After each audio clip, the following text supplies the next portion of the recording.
Hello out there, and welcome back to the GamecockScoop.com podcast, the official podcast of GamecockScoop.com on Rivals. I'm Caleb, joined by Alan, and we are talking a little Gamecock football, a little Gamecock baseball.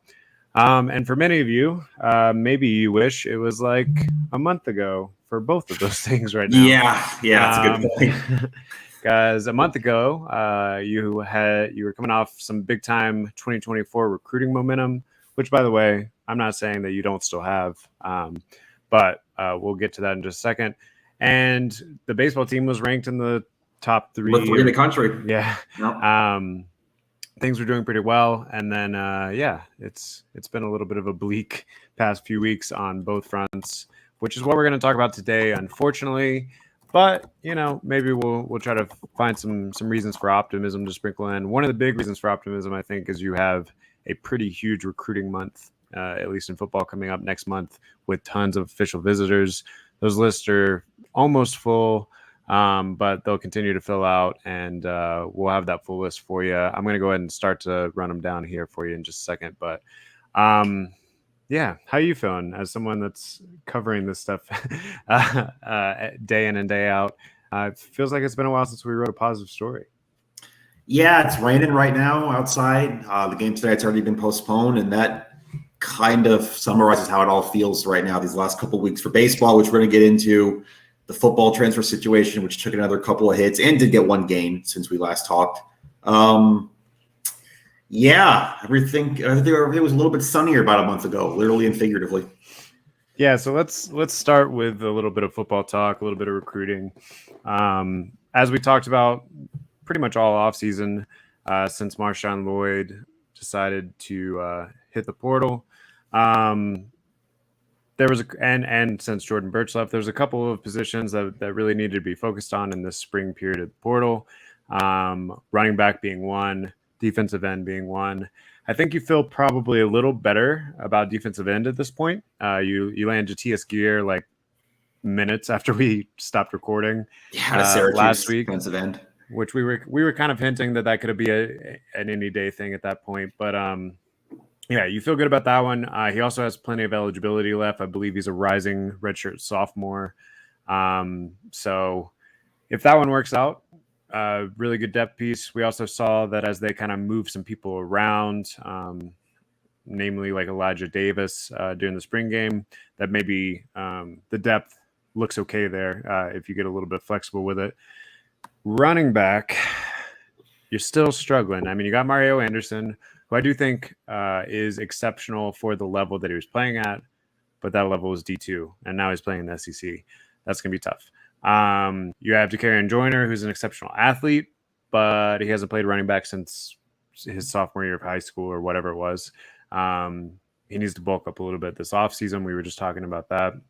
And then you have Juju McDowell, who is a really good change of pace back, really good special teams player, but not someone that you're going to want to rely on to carry the ball 30 times a game, not someone that you're necessarily going to want to rely on in pass protection on third down very often either. You need some more bodies. And we talked last week about the potential of Logan Diggs, running back out of Notre Dame. Well, as we kind of noted, it was going to be tough for South Carolina to beat out LSU. It appears they finished in second place to LSU, which no real shame in that, but horseshoes and hand grenades. Yeah, right. And then we talked about a backup sort of option there being Demo Sumo Karangbe. I think that's how you say his name. Maybe it's backwards. I believe he calls himself Sharky or Shark something. Anyway, same day he commits to Kentucky. So now you're out both of your main two portal targets from this period. I saw that Beamer was asked about it at the Welcome Home Tour stop in Somerville last night, 2 nights ago. And he was like, well, we're going to have to lean on Dontavius Braswell. He also talked about trying to get Dante Miller an extra year of eligibility. Everything I've heard is that appeal has already failed, but maybe they're appealing the appeal or something. I don't really know. So we'll keep you posted if anything changes there. Either way, what we talked about that before. You got like 6 carries last year. Not someone that you're necessarily even all that excited. It kind of answers the question for you if you're trying to appeal for Dante Miller, right? Just kind of says where you are, which is no disrespect to Dante Miller, but there's a reason he was 5th or 6th in the depth chart last year. Yeah. And so my question, I think, and I don't want to sit here and disparage anyone, any coach. I imagine he works very, very hard. I think we've seen some positive signs of his impact from a on the field results perspective, but it does seem like, at least just the way things have worked out, and there's a lot of stories to tell along the way that like kind of explain the way that things worked out. You have the Lloyd situation; he went back home. Maybe he just really wanted to go back home. You have everything that I just said with the Diggs situation, but you were working against Diggs wanting to go back to his home state, going back to the coach that recruited him out of high school. Even if you hit it out of the park, it was going to be really tough on that. So, I don't want to put too much blame at Hardesty's feet, but it does seem like pretty much every position on the depth chart is better off than when Will Muschamp left, except for maybe defensive end and definitely not running back. Because running back, you had Zaquandre Wright, Kevin Harris, and Marshawn Lloyd in that running back room. And now you have Juju McDowell, who's good. But like we said, not an every down back. You have a transfer in from Newberry. You have a converted wide receiver. I don't even know what you would call him at this point. He's just kind of a positionless football player. A converted quarterback. He's moved around a lot. And then you have Dontavius Braswell, which we can talk a little bit about that. That's a check mark on Hardesty's resume there. Like he made that happen. That's a 4-star out of Georgia that will be here this summer. He didn't get to enroll early or anything. So, I think you're going to have to rely a lot on a freshman, which can work out. And there's some things to be optimistic about. He's 5'10", 200 pounds already. Pretty good size. Probably needs to bulk up a little bit. If you look at him on tape, he seems a little on the skinnier side, but still 5'10", 200. That's solid. And he's very, very fast. He won his the Georgia 2A 100 meter and 200 meter as a junior. I haven't kept up with what he did in track as a senior, if he ended up running track as a senior, but still very impressive, very competitive. But is that enough? And we were talking about like who do they even just bring in for like bodies at this point? Are you relying on like a DJ Twitty? Is he still on the roster? You do have a couple walk-ons there. Yeah. You do have Twitty. Bradley Dunn still on the roster, not on the roster, but he's in the program, at least in my understanding. He popped a couple runs in the spring game. Nathan Harris Weinick, I think, is still there. Like, you have names, you have guys who are walk-ons, you've got guys who are in and around the football program. I would again go back to there is a reason they weren't on the depth chart last year, which is not at all trying to slight them. It's more that you had better options. You had a Marshawn Lloyd, you had a Christian Beal-Smith, which I know Christian Beal-Smith, maybe he had injury issues. He wasn't exactly maybe what you were hoping for if you're a South Carolina fan getting him out of the portal. You could use a Christian Beal-Smith right now, a guy who's just played a lot of college football and can eat some carries. Yeah, I mean it's kind of bleak. Now I do think if you have a perfect season with no injuries, which pretty much never happens, sure, yeah, that'll happen. Maybe you're fine with those three, but yeah, I don't think you want to depend on any of those walk-on names that we just mentioned. So we'll see if any other portal names arrive. You and I just quickly kind of looked at the top 50 on the Rivals transfer portal rankings at running back, and there was maybe like 3 names that were not committed somewhere at this point. Maybe you try to find another Ivy League or DT2 sort of guy. We'll keep you posted. I keep going back to, I don't remember not to cut you off, I don't remember what press conference it was. It was one of the ones in the spring where someone asked Beamer what his ideal number is for scholarship running backs, and he said 5. You're at I'm going to call it 3.5 with Dakereon Joyner. That's what I would say. You could argue that's 4 with Joyner, but then you're looking at a converted running back, a freshman, a D2. Really, Juju McDowell is your only guy that's played at this level consistently at running back. That's the only one. Yeah, so it's going to be really interesting to see what they do there. Like I said, you feel better almost everywhere else. Another quick note, you picked up 2 preferred walk-on O-linemen in the past week. Again, that's not going to fully replace Ja'Kai Moore, but Jalen Nichols, I'm sorry. Jalen Nichols, but at least you have some more bodies there. One of those is a 2-year starter at Charlotte, which is at least D1 football. Gives you another body to potentially plug in there should you have some injury or whatever. I thought those were like savvy moves. You feel kind of okay about O-line at this point. I think it kind of is what it is. You're not going to find another Jalen Nichols in the portal or anything, but it felt like you had some opportunities throughout both transfer periods to get a running back. There was the Mississippi State kid that ended up at Washington. There's the Utah kid that kind of came in and I think was ready to commit, and then you sent him back to Utah. I don't know what the full story there was as far as if there was some sort of other off the field concerns or whatever, but and then you have the 2 that we just mentioned here. So yeah, that's 4 near misses or whatever. I don't know how much I want to blame Hardesty for it, but I do think that you've seen pretty much every other position turnover in the Shane Beamer era, except for running back. Even if you look at like Justin Stepp, who's struggled a little bit with wide receiver, he's kind of consistently been able to land some guys out of the portal. You hit the big one with Wells. That's the main thing. Yeah, which we're going to talk about him in a minute. But I think Eddie Lewis is another good side pickup this past offseason. Corey Rucker never really got off the ground with his injury, but I thought that was a good, give it a go. Like, he's an explosive athlete. So we'll just have to kind of see how that goes.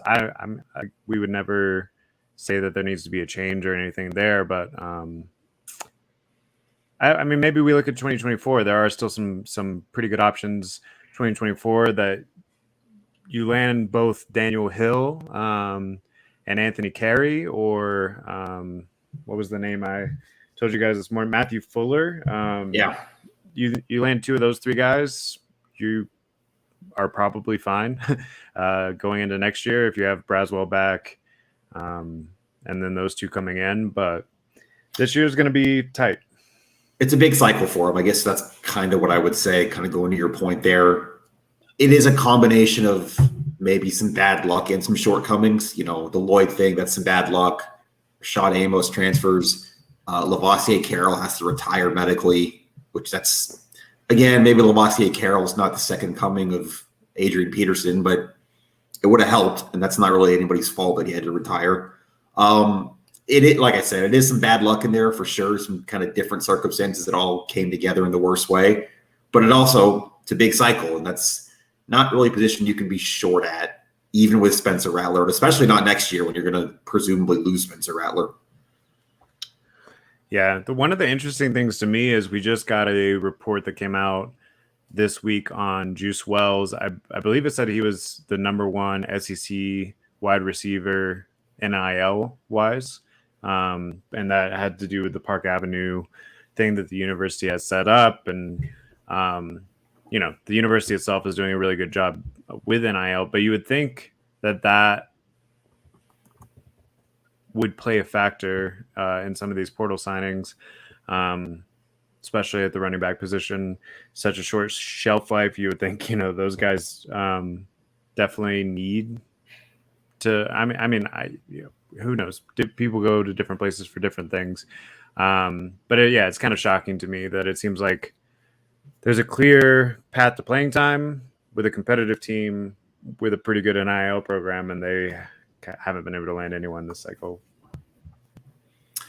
It's a hit for sure. There's no other way to say it. It's the type of thing that it looks like a problem now, but I always try to think of things in football terms. If you think it's a problem now, wait until you're up 4 with 3 minutes to go in an SEC game. You're trying to run the clock out kind of thing. Like it's one of those things you're not going to realize how bad it is until it gets there. And I'm not saying it can't patchwork. That Dowell Loggins can't fix some things with scheme, that DeCarrion Joyner or Juju McDowell, Mario Anderson can't be serviceable. But it does kind of back you into a corner with play calling, with scheme, with what you can do. Heaven forbid one of those 3 backs does go down, and then you're in even more trouble. It's just kind of tying one hand behind your back playing offense, I guess is the way I would put it. Yeah. Well, you want to end on a high note with football before we move on to baseball? Sure. That's going well, right? Yeah. So one quick note on football, like I've mentioned several times, there's some big June official visits coming up. The biggest weekend is at the last weekend of June, which I'll give you that list in a second. But first, the very first weekend of June, so in about 2 weeks here. Regional weekend, whether that's here or not. Right, yeah. The wide receiver out of Texas, Parker Livingstone, is supposed to be here for an official visit. That's someone Justin Stepp's done a really good job making inroads with.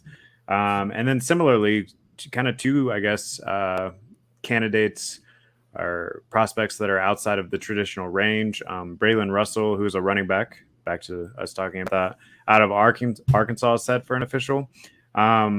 That they got a lot of ground, I think, to make up with Russell. I feel a little bit better about where they're at with Livingstone, although that's still going to be a difficult one.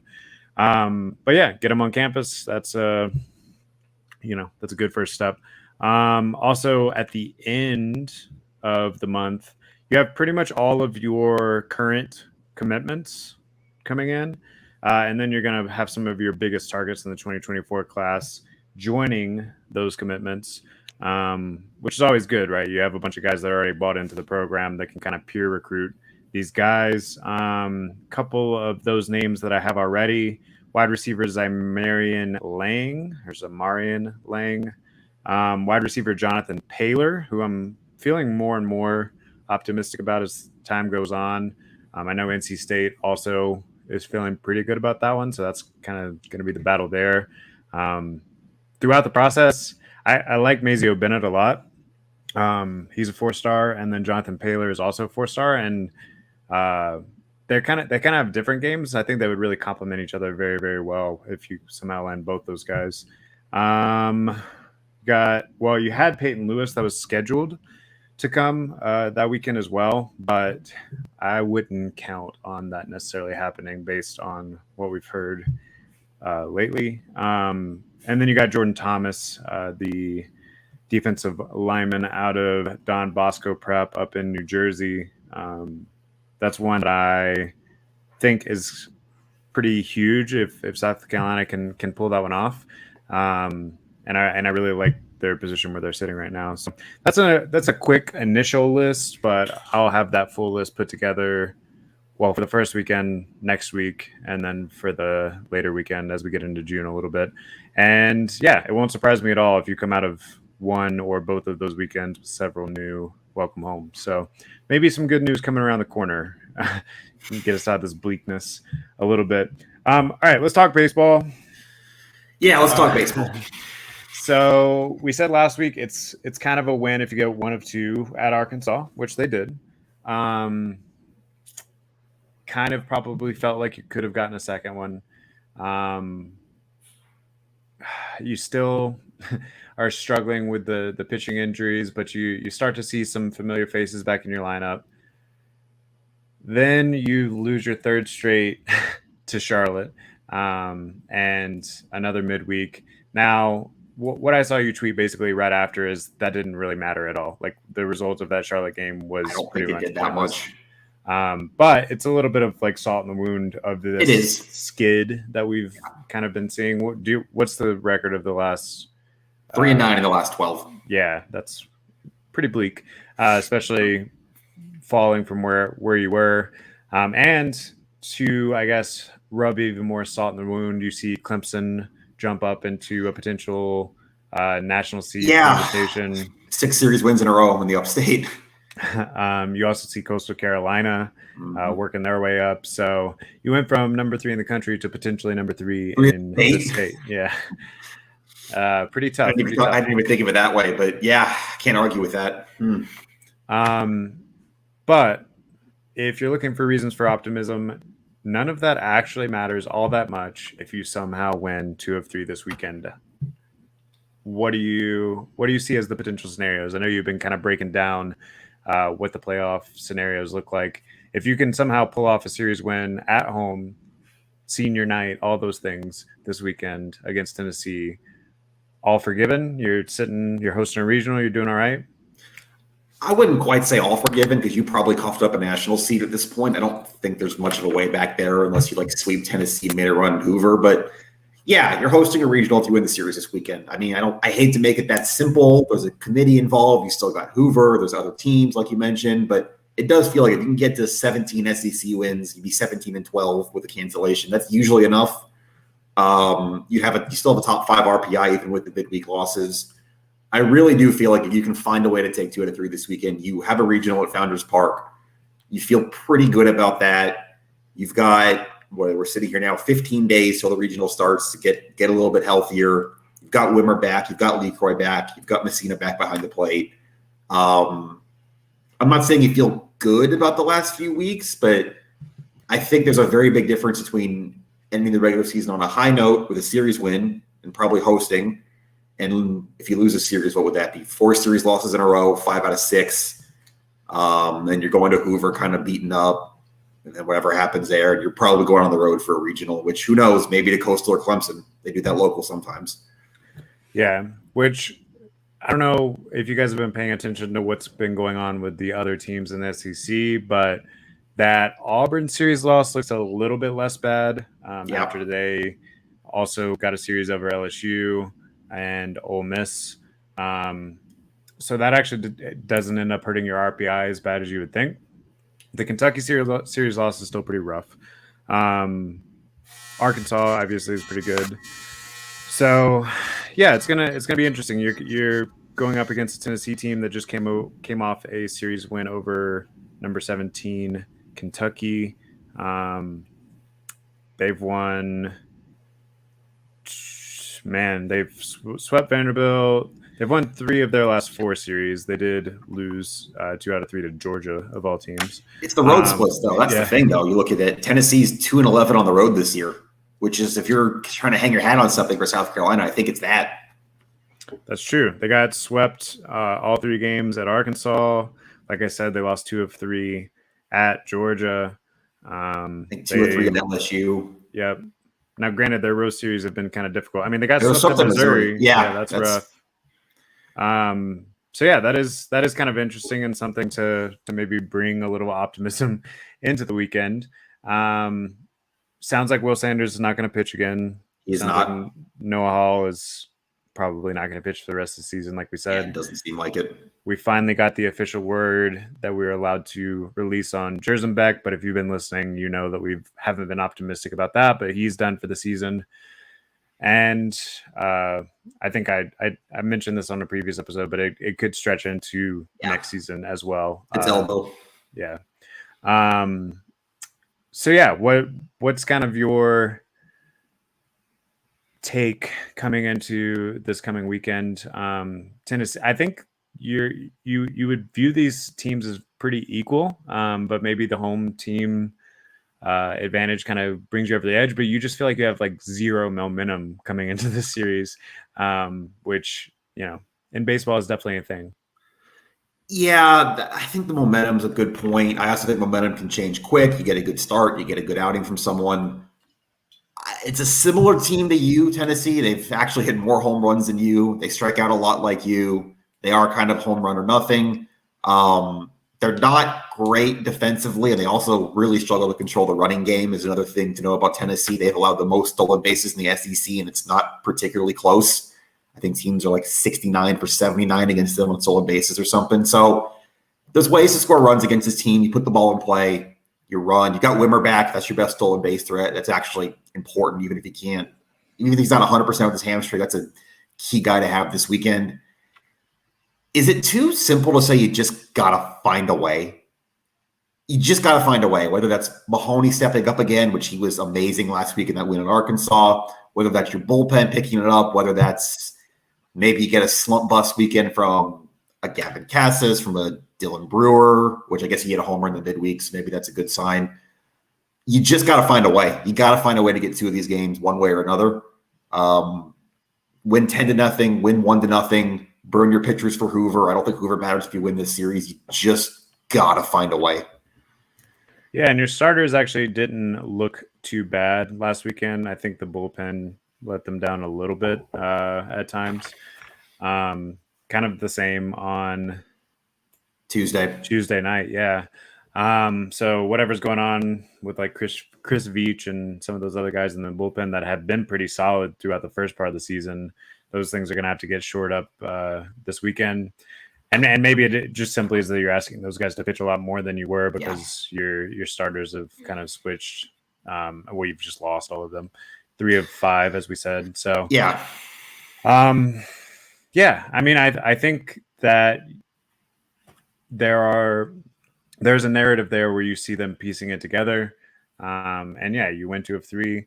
You are hosting a regional, and we can put off the Kingston hot seat talk for one more week. Talking to you, message board. Talking to you. Now, if they lose 2 of 3, I think that talk intensifies. Yeah. Speeds up. We don't have to get into a full hot board right now or anything like that, but I don't think that's fair. There's still games to play. That's the thing. But we talked about this a little bit last week. Like, how much of it can you kind of write off on injuries, and how much of it kind of can you put at the feet of Kingston? This collapse, like full on collapse, for lack of a better term. I don't think it's lack of a better term. I mean, I don't think you're quite there yet. You can still salvage it. This is kind of your last salvage chance this weekend, at least for hosting and for feeling good about yourself. But it is trending towards collapse, and you can debate what's his fault, what's not. Ultimately, I do still think the buck stops there as a head coach. I think you we talked about this a little bit last week. I don't want to say burned the injury card last year because injuries still happen, but I don't think it's going to work 2 years in a row in terms of trying to wiggle your way out of something. You kind of look at a team in 21 that was fine, but maybe should have been better. They got the 3 seed in the regional. 19, you missed the tournament. 20 was COVID. Like, it just all kind of stacks up at a certain point. And then if you tack on what looked like we were talking about the national title a month ago here after that Florida series, and now you're talking about, are you even in the top 16? I've said the whole year that, and this is not coming from anybody, this is kind of my read on the situation, that you probably got to make a super for Mark to feel safe. And obviously this weekend goes a long way towards determining that, because you can have your regional in your own ballpark if you win this series, I think. Yeah. The sort of operative, I guess, question is this team that we've seen the last few weeks who they really were the whole time, and they were playing over their head early in the season? Or is it just, the injuries completely mess up the momentum, and there's still that team that went toe-to-toe with LSU, that team that swept Florida, that team's still in there somewhere. And I mean, if it is, it's got to come out this weekend. It's got to come, whatever toothpaste left in the tube, it's got to come out now. It's a difficult one, because something else I've been thinking about too is you kind of, and we did say this before the year, that it might break this way. You kind of backtrack to the schedule and you think about this team that started 9-1 in SEC play, 7-0. Well, those first 3 series were Georgia, Mississippi State, and Missouri, who are 11th, 12th, and 13th in the SEC right now. You did what you had to do. You banked a lot of wins early against the weak part of your schedule, but that's the weak part of your schedule for a reason. And you mentioned, okay, Auburn might be better than we thought. Kentucky's going to be a tournament team. The Clemson series has aged well, but other than Clemson and Florida, you don't really have a signature series win, which I guess you do have 2 when I just said those. But, and I guess going 1-1 versus LSU is nice, What's your best? This more gets to my point for this weekend. What's your best road accomplishment this year? Is it sweeping a bad Georgia team the first week of SEC play? I mean, you lost the road game in the Clemson series. You lost 2 out of 3 at Vanderbilt. You lost 2 out of 3 at Arkansas. You got swept at Kentucky. Yeah, I mean, we were just talking about Tennessee's home road totals, but yeah, but South Carolina's look just as bad. So you got to get the games in your ballpark. Is more of my point for a regional. Which again, not to boil everything down to 3 games to turn a possible 6-year coaching era into, not even 48 hours of baseball because it's doubleheader, less than that, but it kind of feels like one of those weekends, one way or another. Yeah, which we didn't mention, but the game tonight is rained out. If you haven't seen that news yet, and they're going to play a doubleheader tomorrow. Yeah, right? 3:00 start, 1 hour between games tomorrow. Another quick, just like general preview notes. The only starting pitcher we know about is Eli Jones on Friday. We don't have Saturday or Sunday starters yet. And it looks like right now, neither team has a Sunday starter. Saturday, 3rd game, but yeah. Well, yeah. Sorry, my bad. No, you're good. I think that's honestly because of the doubleheader. I think both teams, you kind of knew this game's going to get rained out tonight when you're releasing probables yesterday. So you're trying to see if you use a doubleheader. I still think it's Mahoney. Now I did it. Friday game 2. It's what they did last week. I think last week that was more of a just trying to see how Friday went in case he needed him for some emergency. But I still think you expect Mahoney to go in game 2 and probably Becker in game 3. But there's also a scenario where, like, you win the first game on Friday, you have a chance to put the game 2 away. You bring Becker out of the bullpen, secure the series win, and then you just figure out whatever's left for Saturday. Yep. Another couple of notes for Tennessee. Jared Dickey, who is their outfielder, who is also one of their better hitters. His status is still up in the air. It sounds like he might DH, but not entirely sure what's going to happen there. And then pitching wise, they're fine. I think this one sets up to have a lot of fireworks, like you kind of said at the beginning of this preview. Tennessee's really good at hitting home runs. They've hit 110 on the season. South Carolina obviously has been really good at hitting home runs, and South Carolina's pitching is what it is injury-wise, and Tennessee's pitching has never really been amazing this season. Which is weird because it's basically all the same guys as last year. That was just scorched earth. It's just one of those baseball things. But yeah, do you have a prediction for this weekend? Dare I even ask? I mean, if you made me put money on it, it's so hard to call. But if you made me put money on it, I have to probably just continue to go with the trend and say that Tennessee pulls off 2 of 3. But my gut, also, I didn't know their home road splits until we started talking about it just now. So that gives me a little bit of optimism. Being at home for South Carolina in general gives me a little bit of optimism. I think maybe they find a way to piece together two of three. It won't surprise me either way. I don't think it would really surprise me if either team got a sweep. Yeah, that's kind of where I am too. And obviously there's a lot swinging on that rubber game if that's what it ends up being. I think they just find a way. I don't know. Maybe it's at this point that's just blindly looking at it right there. Maybe it's just okay. Blindly looking at it, whatever. I still think this team's a little bit too talented to lose 4 series in a row, to lose 5 out of 6, to go from number 3 in the country to playing in someone else's ballpark for a regional. I know the injuries. I don't know. I feel like they find a way to pull out maybe a tight game on Saturday to win the series, and keep Barbarians at the gate for another week or so. Is how I would. Yeah. And to be fair, I know. Sorry, I just coughed and died there for a minute. But is that a metaphor for something? I hope not.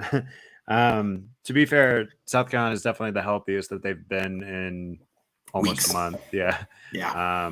So if you are going to pull it off, like this is the lineup you're gonna have to pull it off with the rest of the way, pretty much. There's not a whole lot left coming back. I mean, obviously, as you continue to get healthier, maybe you get back into the swing of things a little bit more. But Yeah, it's going to be really interesting. I think you got to get 2 out of 3 here. You got to win a game or 2 in Hoover, and then you should. Oh, that's one other thing we didn't mention. There's still some Hoover seeding in play this weekend. They are a game and a half because they have the rain out, one fewer games. A game and a half behind Vanderbilt for that last bye in Hoover, which means they would play Wednesday and the double elimination start instead of Tuesday and a single elimination.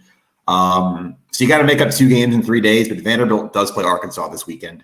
So maybe got a little bit of hope there. It's a tough series for them.